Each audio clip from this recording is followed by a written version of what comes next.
అందరికీ నమస్కారం. Welcome back to my channel. ఈరోజు నేను క్యాబేజీ ఫ్రైని ఎలా తయారు చేసుకోవాలో చూపిస్తానండి. దానికోసం 400 గ్రాముల క్యాబేజీ తీసుకొని ఇలా చిన్న చిన్న ముక్కలుగా తరిగి పక్కన పెట్టుకోవాలి.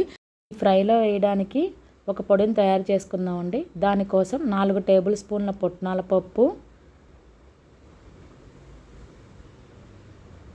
అలాగే కొద్దిగా జీలకర్ర,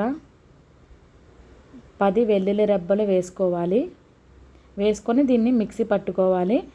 ఇప్పుడు పొయ్యి మీద కళాయి పెట్టి దాంట్లో నూనెని యాడ్ చేయాలి. నూనె వేడెక్కిన తర్వాత దాంట్లోకి తాలింపు దినుసులు వేయాలి. 2 ఎండుమిర్చి, కొద్దిగా పచ్చిశనగపప్పు, జీలకర్ర, ఆవాలు, కరివేపాకు వేయాలి.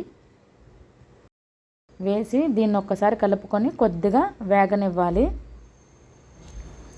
ఈ తాలింపు దినుసులన్నీ వేగిన తర్వాత దీంట్లోకి క్యాబేజీని వేయాలి. క్యాబేజీ మొత్తం వేసేసిన తర్వాత ఇందులో కొద్దిగా పసుపు, అలానే రుచికి సరిపడినంత సాల్ట్ని యాడ్ చేయాలి.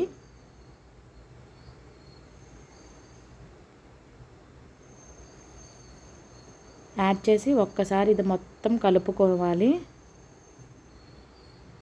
ఇలా మూత పెట్టేయాలి. మూత పెట్టి మధ్య మధ్యలో ఒక 5 నిమిషాలకు ఒకసారి కలుపుకుంటూ ఉండాలి. మొత్తం ఒకసారి కలుపుకొని మళ్ళీ మూత పెట్టేయాలి. అలా ఇది వేగేంత వరకు అలా చేయాలి. ఇలా వేగిన తర్వాత ఇందులో మనం మిక్సీ పట్టుకున్న పొడిని వేయాలి.